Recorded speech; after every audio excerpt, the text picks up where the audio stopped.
meet you. All good? So, all right, just so you know that you're in the right place, this is about local creators, people that make comics and art within your, let's say, hometown within Ohio. One of the reasons we want to do this is Gem City Comic Con has always been focused on comic creators, and it's not one of these big autograph session shows.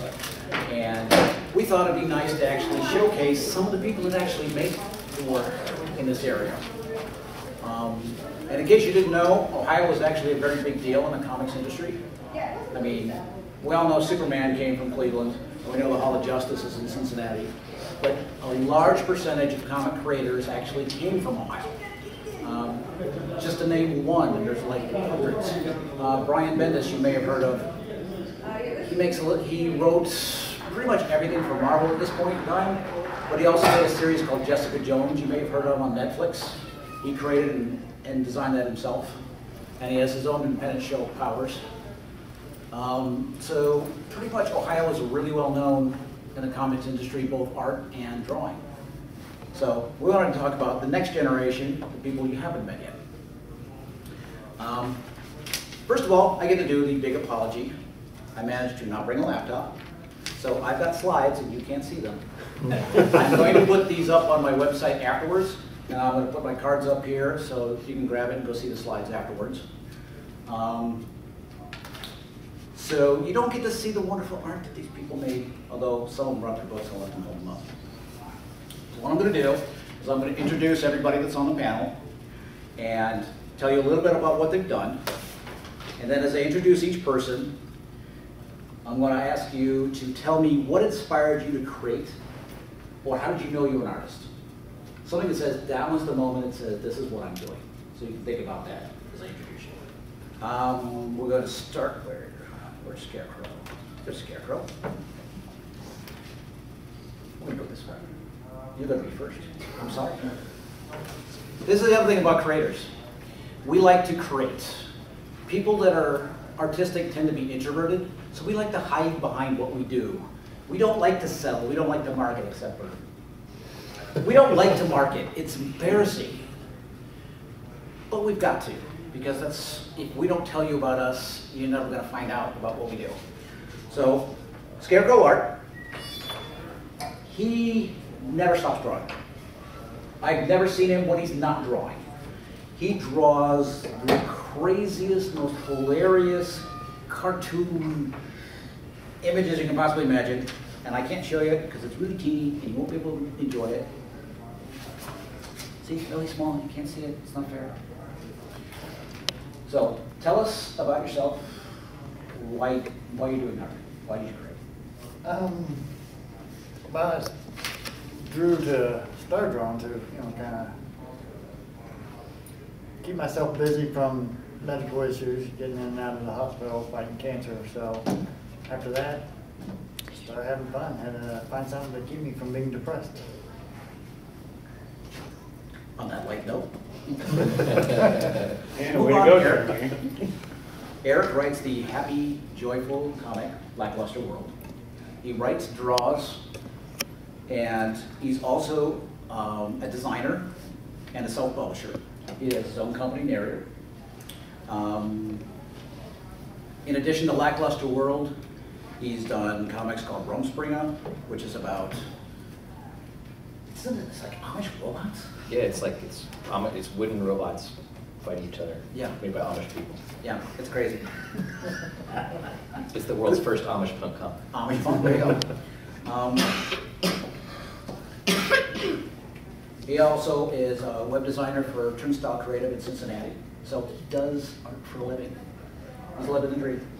So what inspired you? What made you create art? I mean, I guess I remember drawing a picture when I was like 4 or 5 of dinosaurs in crayon. And I remember having the little dinosaur toys on the side of the table and like spending hours just like getting down the edge of the table and staring at it and going back to the paper and drawing another line. And that was like the first real piece of artwork I ever did, which I still have. And like, I was kind of hooked because I got such praise for drawing that. I was like, well, this is what I'm doing the rest of my life. This feels good. So, been an illustrator all through school. I was always the art kid. And then went to college and I got into graphic design, which isn't exactly illustration, because I said, hey, I need to be able to make some money doing art. And there's not a whole lot of money in illustration. So I went to graphic design, ended up doing web design for a company, and I did that for a few years and started to get a little burnt out on the fact that I wasn't doing illustration anymore. And I discovered comics through some friends of mine. So I'm really like not the typical story at all. I did not grow up reading comics. I discovered them when I was like 22. And at the time I'd already kind of been thinking about getting into film, and I saw comics as like, well, this is an easier way for me to get into telling stories because I already have the illustration skills and I want to write stories. It was just like a natural fit. So I just jumped in and still doing it 11 years later. And that's one of the things that you'll find out if you attend lectures on how people break into comics. There's no consistent way. Everybody just sort of evolves into it.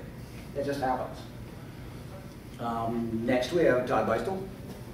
He's best known as the artist of the critically acclaimed miniseries, The Horror Show, which you can get pretty much anywhere. Comixology, Barnes & Noble, Amazon, blah, blah, blah. It's all out there.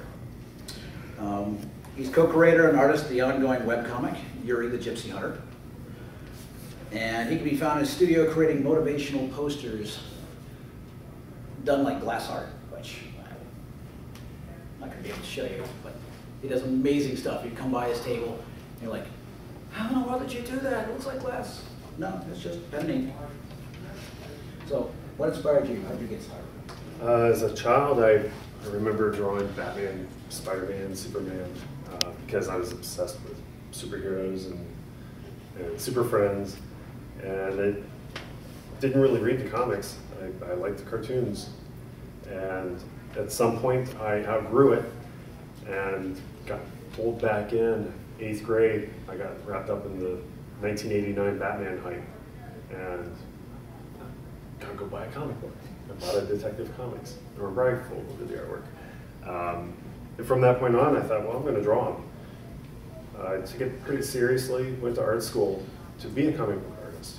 And I took Darryl Banks' comic book class. Darryl's downstairs, great guy if you get a chance to meet him. Took his class and realized this is too much work with little pay, and decided, I'm not going to do that. It's too much work. So I was an illustration major. I wanted to follow in the footsteps of Matt Herron and Kent Williams and do like Rolling Stone covers, do illustrations in Entertainment Weekly. And then I realized there's not really much of a market for that. So I went the same route Eric Adams went and went into graphic design and found I could get work in graphic design, but I needed something more, something to satisfy that craving. So I started doing gallery shows, doing fine art, which is the paintings I do now they're a branch of that. And then found myself doing web design, which is very different. And eventually went back into comics. I've been doing comics nonstop, probably for about 5 years now. And last, and certainly not least, John Wilson. In addition to being the co-publisher of Ember Press and writer of Pneumatic Cases, Carmageddon, and Eek Little Monsters, he also spent 10 years as the co-owner and frequent writer and contributor and editor and everything else for comicrelated.com, which unfortunately has kind of run its course and decided to shut down because everyone's moved their separate ways. We killed it. We killed it. But John had stopped. He has his own show, Cavalcade of Comics. And what time is it here? October? It'll be in November. November. We usually try to get it around or before Black Friday, so we kind of call it a geek Black Friday. John also does podcasts, so pretty much if there's anything involving promotion in comics, he's done it or continues to do it. But he also makes his own comics. So tell us how you got into this. Well, there was never not a time that there wasn't a comic book in front of me. I'm old enough to remember the old squeaky spinner racks in grocery stores, and I would often get parked right in front of that little squeaky rack while my mother went off and did her grocery shopping. And I would constantly draw on stuff from that. And I kind of kept doing that as a kid, but then when college came around, I foolishly listened to people who said you can't do anything with an art degree. So I went and got an English degree, which you can't do anything with an English degree. So I went back and got an art degree, got into graphic design, but where I was living, there were about 1 million graphic designers. So I went into teaching. Taught art in high school for about 11 years until the kids quite literally cut the legs out from underneath me. And my own medical issues forced me to kind of leave that behind. But I was always doing comics or being part of comics or being adjacent to comics in one way or another. And then finally with a couple of friends of mine, we put together several books, which I didn't bring visual aids, unlike my learned colleagues here, but come down to the table and I'll show you. We have several books down there that we have out now. We've got a couple of children's books that I personally am illustrating that'll be out in the near future. And like Scott said, I pop on a podcast. My face keeps showing up on UVN over there for some reason. So, Yes, this is being recorded for you. Yes, this is being recorded. Keep it PG. Yes, no cursing. No cursing. So yeah, that's about it. And, comics have always kind of been a part of my life in one way or another. I have rooms full of floppy books and stuff, still, even to this day, even though most of the world's trying to go digital on us, I still have tons of floppy books laying around. Well, before I get into the first question, I didn't mention what table numbers you guys are at, so I'm going to start with John and tell everybody what your table numbers are so you can go see the artwork that I'm not able to show you. I'm thinking it's AJ3. I'm right sandwiched between the incredible art of Mark Kidwell and the guy that has the 15-foot tall thing of posters on the back wall. The guy, there's only one. The guy, that one guy. No, you'll know the guy because he's got piping that goes up to the ceiling full of prints, so you'll be able to find him. And where are you, Todd? I believe I'm at AC12. I'm right next to Broken Icon Comics, who published my book. I think I'm AA4 and 5. He's right up front, first artist alley, just took off the whole thing. He's special. And Skarekro.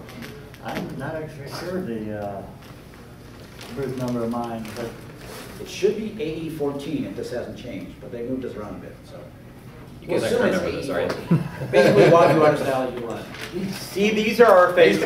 Look for our faces. Look for the hats. Yeah, look for the hats -1 and Right. 2. So I'm going to ask a few series of questions for the panel, and we'll go through the questions. You be thinking of questions, because when I run out, it's going to be your turn. And there's money involved, so think. All right. I'm just going to go back straight down the panel, and each of you can answer this one. I want to know, what's your best commission story? It could be a horror story, it could be a humor story, but what was that one commission that somebody gave you that you can't forget?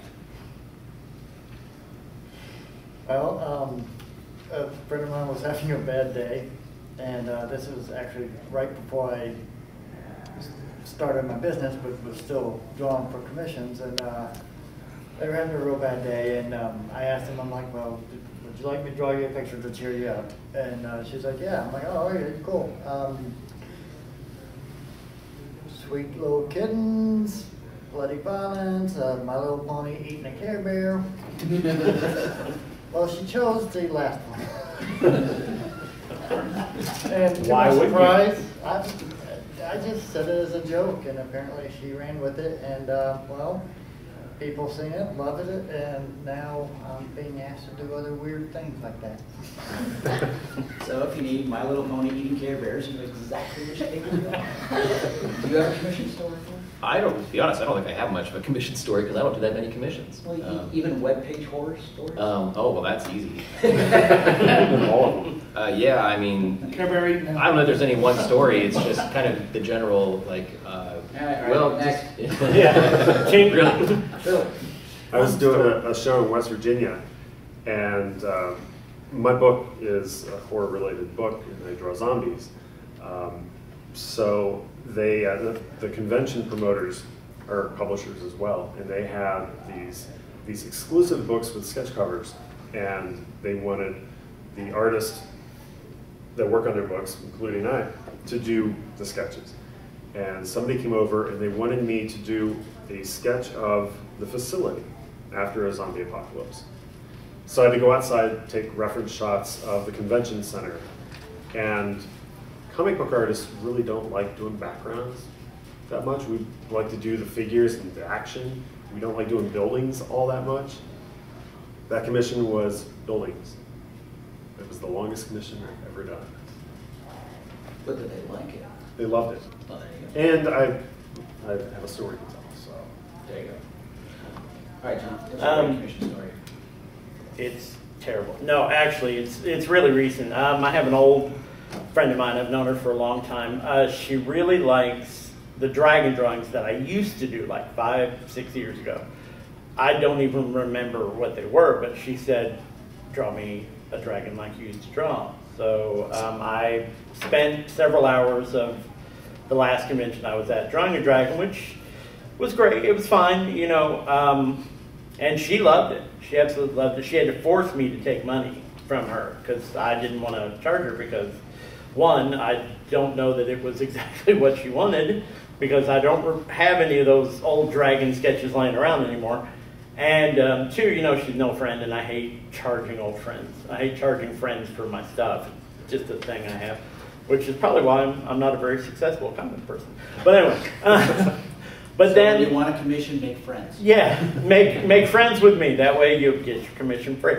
But no, so she did it. She took it. And she loved it, and it was great and everything. And you know, I was telling her, I'm really not feeling it. I'm really not liking it. She was gushing over it. So I let her go away with it, but then I spent the next week doing a whole nother dragon drawing for her, infinitely more elaborate with some backgrounds of Big Ben and a bunch of other stuff going on in it. And I just gave it to her today, and she was trying to pay me again. And I'm like, no. It's like, this was just for me, for my own edification. I even put I signed it, you know, with her name, and I put part due on the bottom of it because it was the second dragon drawing for her. So yeah, I was happy because I gave her a drawing that I wanted to give her, and she's doubly happy now because she has 2 dragon drawings. So That's sweet. well, I'm a sweet You guy. didn't have a story here. Well, You're gonna have this one. You're gonna have this one. Okay. All right.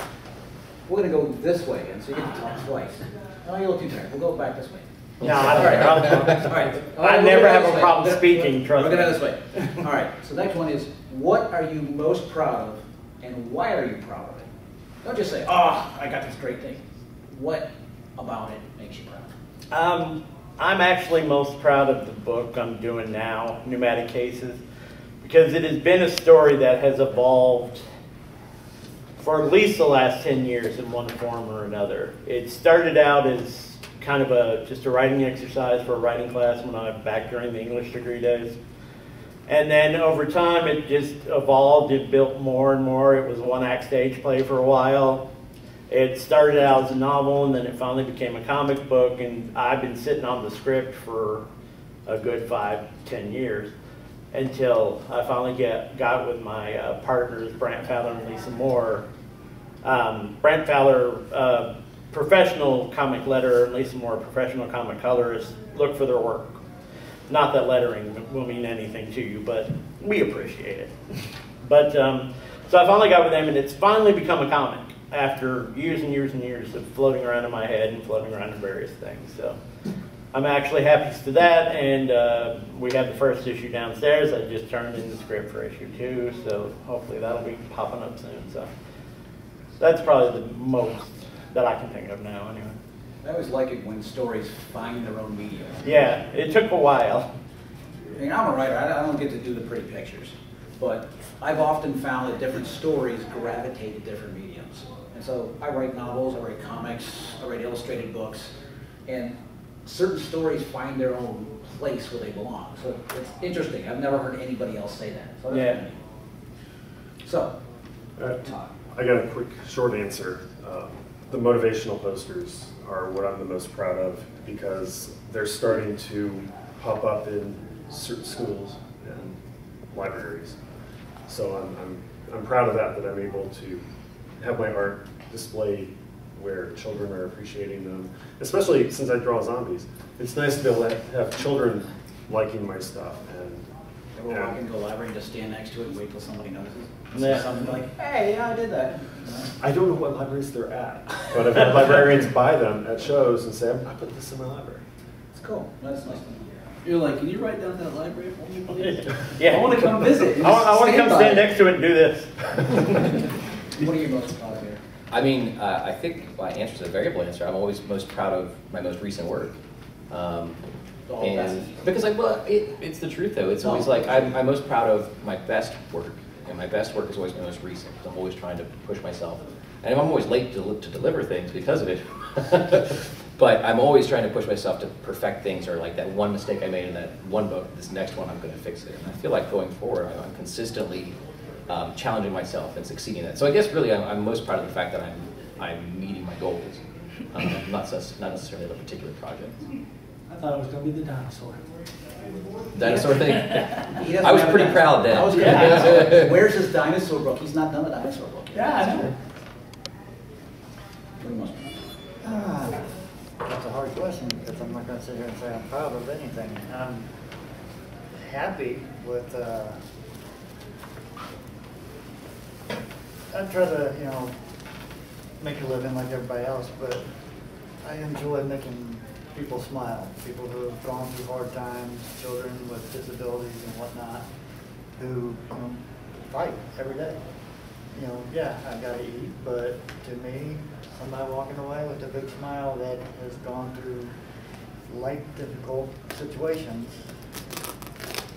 that means more to me than any amount of money. So, proud? No. Just happy to be able to make somebody else happy.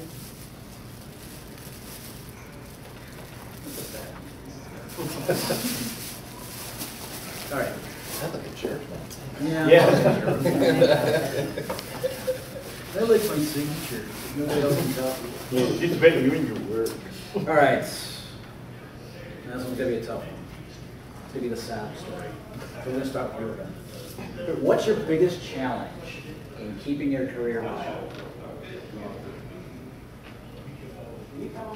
And how are you kicking its butt, if you are?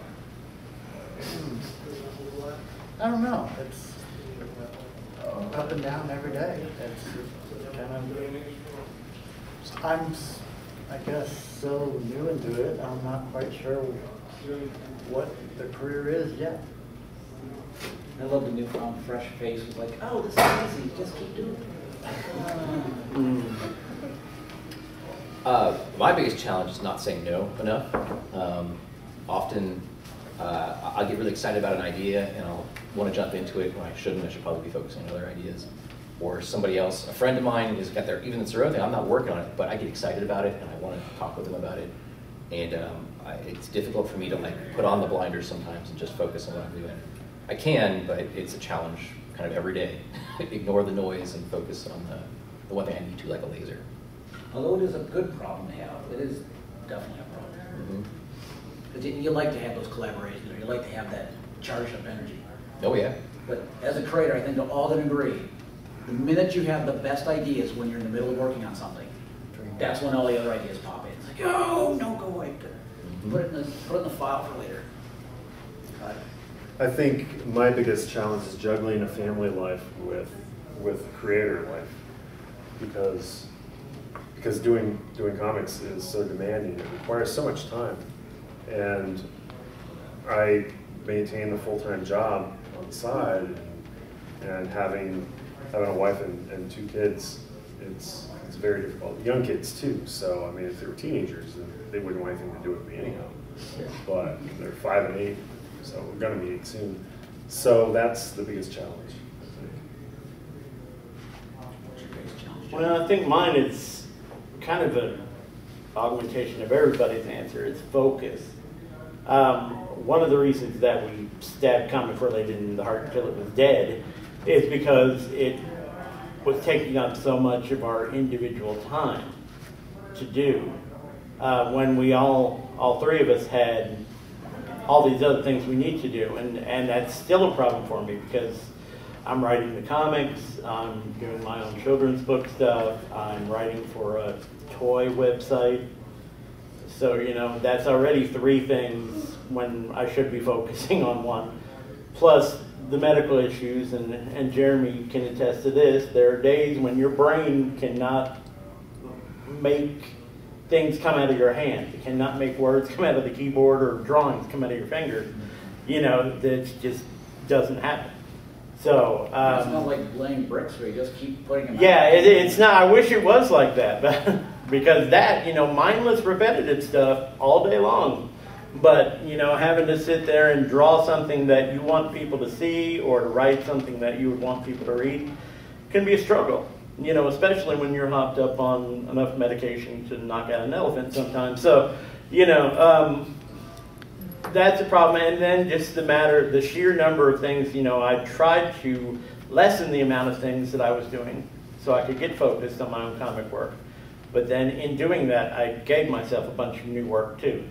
So, and it's hard to say, okay, today I'll write, today I'll draw. But usually you have to go with whatever inspiration is clicking at that particular time. Okay. I've got 2 more questions, so be ready. All right, go back at it this way. Now you're going to make it worth a while for all these people who came here. I want you to reveal what's your secret technique. What's your one trick that just, that's how I make it work. Do you have one? You might as well get on the lead, right? Yeah, I was going to say I'm out. I'm sorry. No, just do it. Honestly, I hate to Nike-fy the whole thing, but you just got to do the bloody work. Even when you don't want to, when it's the last thing you want to do in the world, even when you hate every line you're putting on the page, you just have to do it. You just have to persevere, push your way through the problems and everything, and just make it happen. Because if you give yourself the excuse not to work, you'll never work. You'll never do it.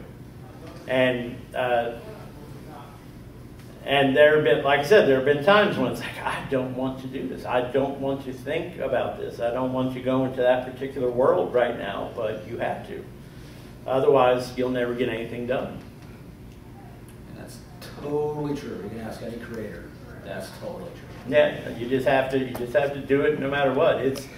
It's fun. You know, it's a good thing. I mean, some of us, we get paid to play make-believe, essentially, on the page. But it's also a job. Whether you're getting paid for it or not, it's a job. And it's work, and you just got to do it. Deadlines. If I have a deadline, I knock the work out. I don't overthink it. I just do it. As someone who hires artists to do my stuff, deadlines.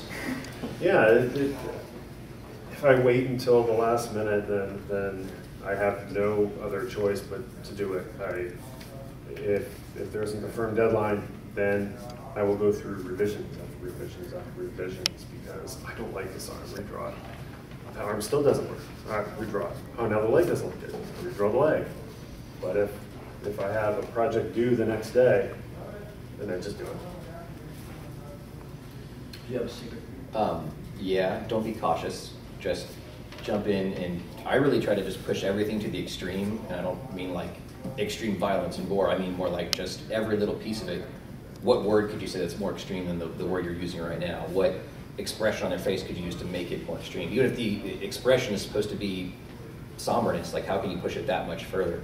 And I feel like in the end, it jumps off the page more and grabs people's more interest in a place where, I mean, there's hundreds of creative people in that room, and in a way we're all visually competing for people's attention. You've got to find a way to make yourself be the loudest and get noticed. And I think just pushing it in every way as much as you can is the trick. And just don't think, well, I can't do this too much. It's like, no, just throw the plate of spaghetti against the wall, see which piece of it sticks. And I would definitely agree with that. It's too easy to get complacent. You find something that works, and you want to stick to it, and then you start getting a little praise for it, so that's the thing I'm going to keep doing. But if you don't keep challenging yourself, you turn around a couple of years later and like, where'd the time go? So I totally agree with that. Do you have a secret? Actually, yeah. Have fun. I mean, you know, just don't subject yourself to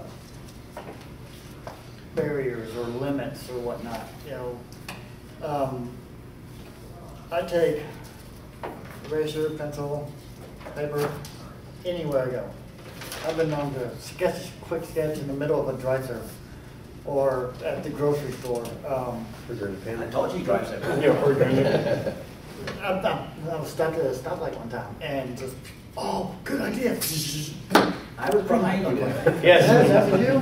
Oh, okay. Yeah, that was the horn behind you. Yeah. But I mean, you know, I get a lot of ideas and dreams, nightmares, just, you know, anything. Just go for it. Have fun, enjoy doing what you do. I mean, you know, everybody usually is their worst critic.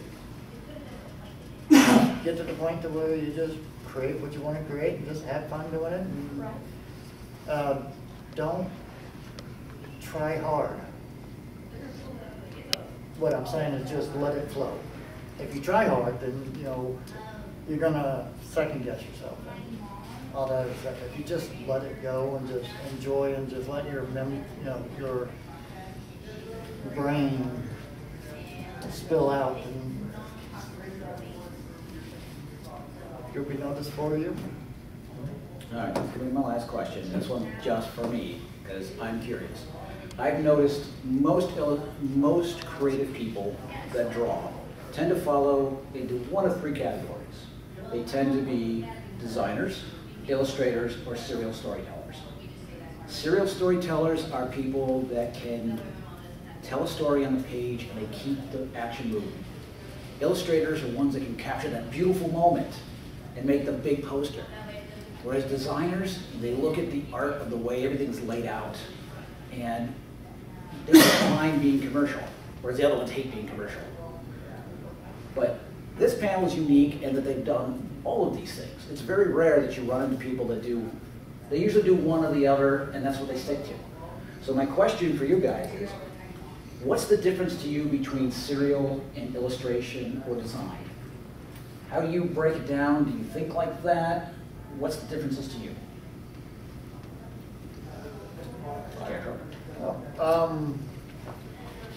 Oh, they all have an aspect to it all. I actually got a degree in college for interior design and architectural engineering, so I do the design bit as well as just the illustration.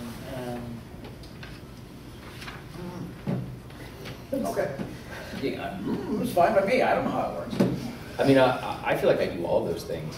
So I think I'm kind of unique in that there's not many people that do all of that, both writer and artist and designer.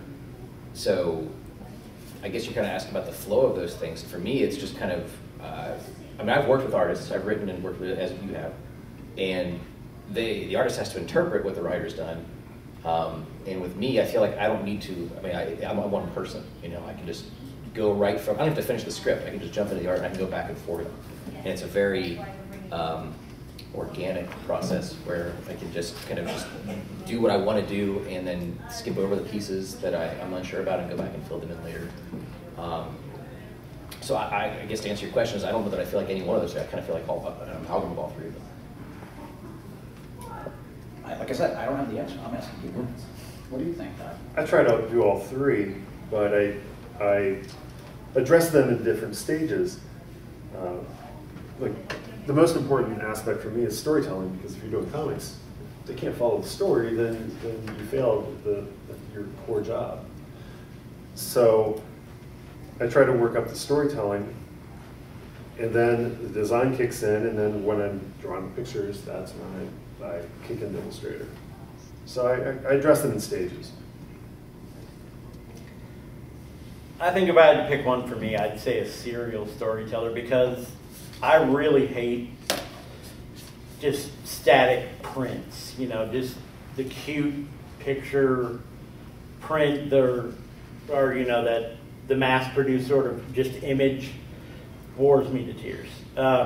If I'm drawing a single image, there's got to be something going on in that picture for me that makes it look different, that makes it look interesting. That maybe that, hey, if you caught up with this image like 3 images away from this, there'd be a little thing going on. But just that, you know, person standing there, hands on the hips, capes flowing in the wind, sunshine behind sort of thing, bores me to death. I know people have made their whole careers on that, and mazel tov, if that's you, that's not me. I don't care for that sort of artwork as far as, you know, as far as conventions. Don't do that sort of artwork myself, so I just have no interest in it. It's just not my kind of gig to kind of Xerox out these mass-produced drawings.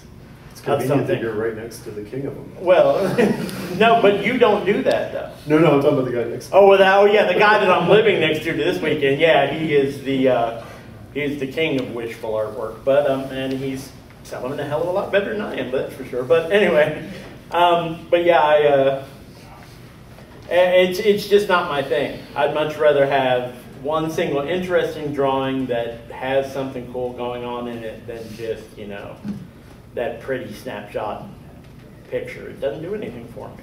And it's not the kind of art that I want to spend my time on. Okay, I'm going to open it up for the floor. You can ask it for the entire panel or for an individual. We'll get more questions if they ask for individuals, but these guys all have completely different perspectives. So. My question's kind of just for the panel, but it's like, what is that one project or artwork that you haven't been able to do that you want to do, that would just, you feel like is inside you that you just haven't been able to get out yet? Just want to jump in, or you want to go? I can take that. I said earlier, I have 2 young children. They always ask if they could look at my comics. My comics are horror comics, so I'm not really comfortable with them looking at them. So I've been playing with an idea in my head. I've talked about it before, numerous times. I want to do an all-ages throwback 40s superhero book. I'm going to do it like the old Action Comics, where it's just a regular sized comic, but it's got 3 self-contained stories. I want to draw it like it belongs in the 40s. That's the project that I'm really, really trying to get to. You can always do My Little Zombie. I could chime with that, because I think I'm actually about to like release the project that has been like my dream project.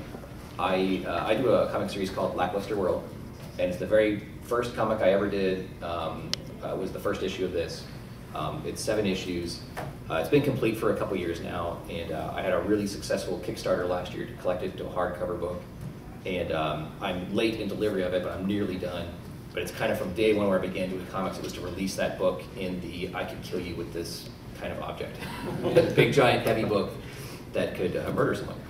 I'm really just like a couple days from delivering artwork to the printer to have it released, so I'm like super excited about that. It feels like I finally got to the first milestone I set out when I started doing comics. It's just like maybe within a few weeks away. And I think for mine, it's one of the children's books that I'm doing. Well, children in quotation. My wife and I were talking for years about doing this series of books about the group names for animals. You know, like Pride of Lions, or the one I'm doing now is called A Murder of Crows. It's a murder that takes place in a village full of crows. And the entire book's in rhyme. And this one's all me. All the other stuff I'm doing has been collaborating with other artists, other people and everything. This one's all me. I'm writing it, drawing it, doing the book design, the whole 9 yards. And I drew out the 22-page book really, really fast and did it, and it was done. And then I started looking at it going, it's not cute enough. So now I'm going back and I'm making it a little more, pushing it a little more towards the look of a children's book, but it's still going to be about a murder and, you know, big sword sticking out of a crow's body and everything. So, which one of my friends was gasped by. She said, "This isn't a children's book. There's a murdered crow right here." I'm like, yeah, children's book. So, you know. So yeah, that's kind of for me the thing, and it's still in the works, and it's, you know, it's one of those things that I set aside and do my stuff I'm supposed to do, but then when I can, that's my fun project. So. And Do you have an answer? yeah, for me, project I just dream, I guess, to come true is trying to get this one character that I created based off of me, and just weird stories and dreams and stuff I have. because I have dentures, and I have a lot of funny stories that come with my dentures. So I've been here and there drawing little, like either one panel shots of a story or just certain situations either I had in real life or in dreams or nightmares. And eventually I want to try to get that out in a book. The litter box one made me laugh out loud. It really did. It made me too, now I lost my interest. And then you lost it. You ever see the ads for Rooster Teeth, that company with the walking teeth that chatters? You need to go work for them. Work for them, you bought the Ready? product. Bells? He beat you, then I'm gonna get you next. You're next. All right, well, this is a tough subject to be anybody or everybody, but I am the proud dad of an inspiring creator. He's actually in the next workshop over next door to us. So we're trying to glean as much Well, information that's as the we person I can. need to tell to quiet down. You know, Yeah. Get him through the wall. Knock on the door. Yeah, exactly. But what can I do as a dad? Okay, as my wife and I, what can we do as a family? Pull from your experiences, but to help support him, encourage him. Throw away the Xbox. Also, kind of Yeah. maybe hold them back even a little bit too. You know, what advice do you have for the parents of the creative illustrator? I think. I'm gonna steal this one first, because I've got grown-up kids. Okay. My kids are grown and moved out. You're doing it. You're a parent that's encouraging your kids to be creative. There are so many parents that say, no, you can't make money doing this, or you need to do this first, or that's not being a boy, that's not being a girl, that's... You're encouraging them, and you're supporting them. No matter what you do right or wrong from here on in, that's very precious. Now you can I think most parents, say, well, what do you do about money? What do you do about, you got to think about the business and all that, and that's absolutely true. But I'd say proceed with caution with that, because the more you push it on them, the more they resist. It's like, well, no, I really just want to draw. It's like, yeah, but in other words, don't just like tell them you need to do more business stuff. Like, say, sign them up for a business class. The major part of this is understanding the money of it. And yeah, they might love drawing, but they won't love not eating. When they, Yeah. So that it's really important, and that's something I've been really lucky with. That I've had a lot of business and marketing experience, and it's invaluable to have that know-how and even just a little experience going in, to have a little showmanship when you're going to shows like this, or even just on the internet, and just know how to sell what it is you're making. I really want to jump on that, because Eric's one of the best salesmen that I've ever run into, and I do an awful lot of shows, and Eric manages to sell without making you feel like, you need to buy this used car, you need it now. He makes you feel like you're enjoying what's going on and brings you into the story. And that's not something that you really learn in a school. So it's an important part of being creative, is how do you get that out there and sell it? But first you've got to get them creating.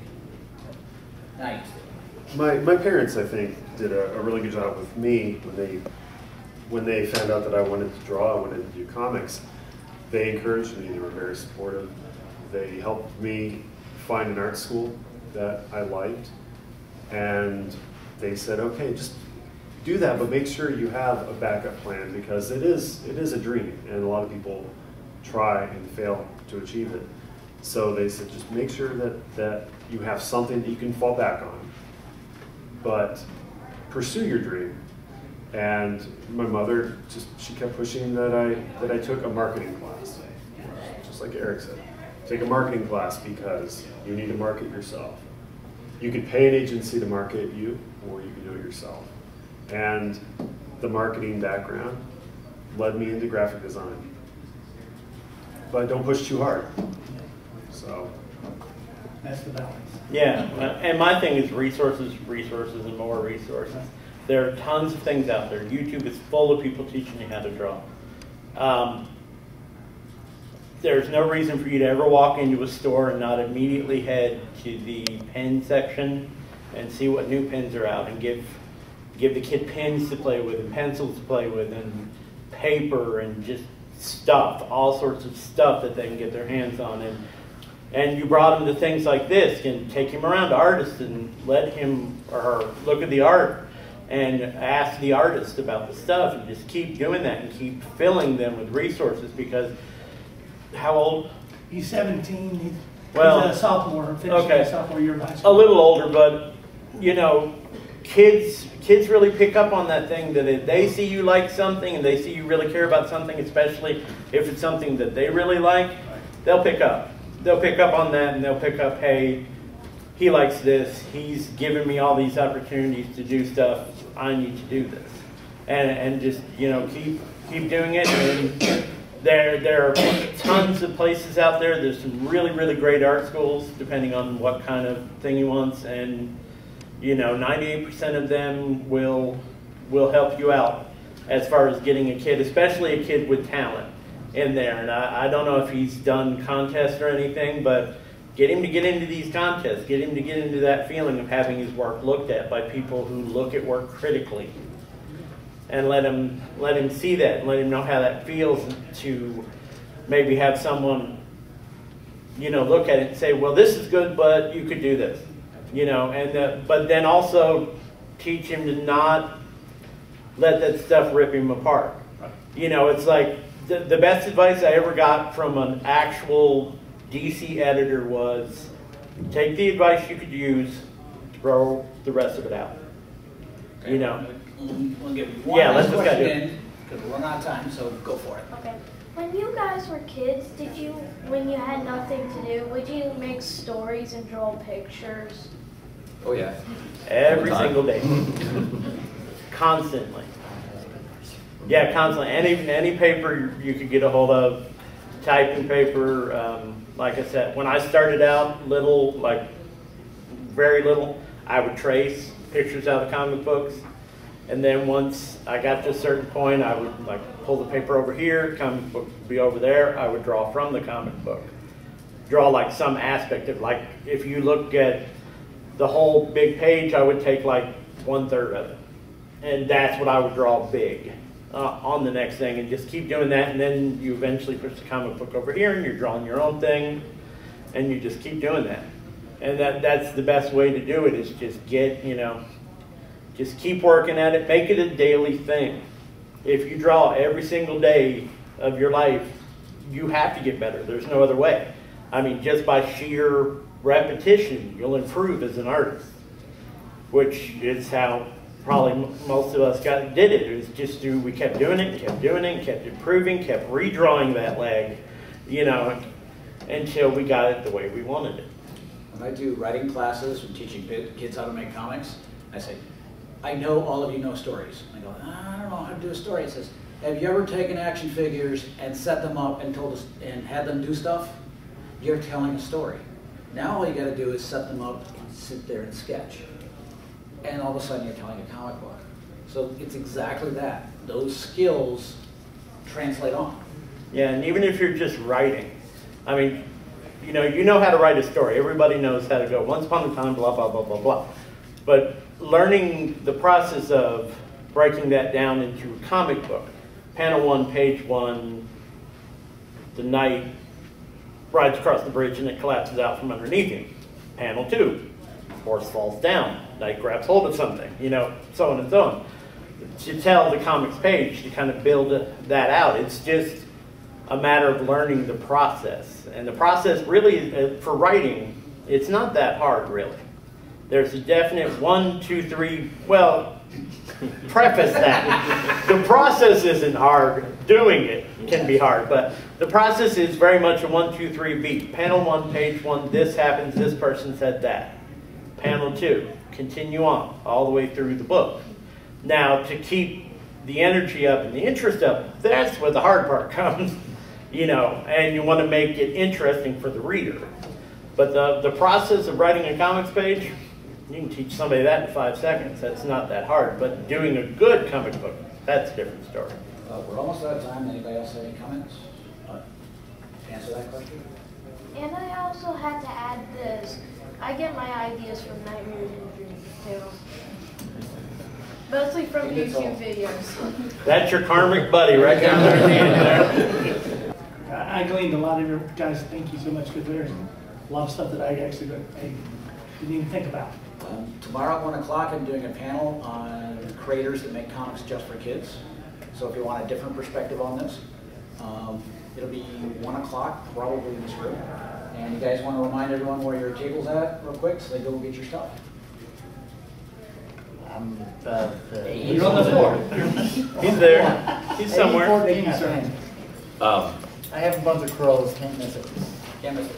I think I'm a 4 and 5. I have Lackluster World. I've got this cool little science fiction book called Goodbye Weather, which is a one-shot standalone book.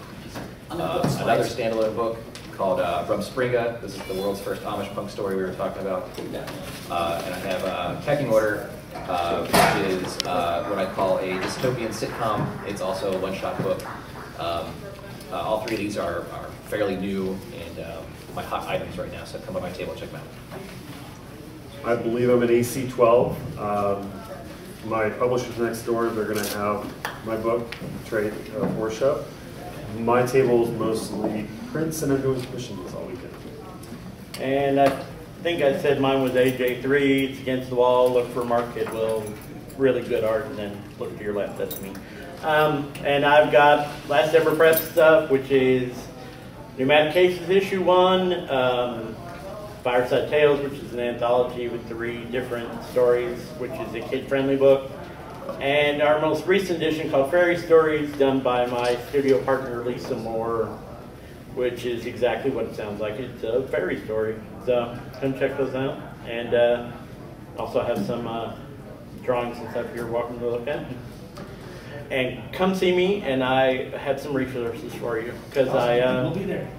I passed out my card to each one of you. I'm going to put the slides up. Probably going to end up being tomorrow because I'm going to go to the drink and draw. Any of you guys going to the drink and draw?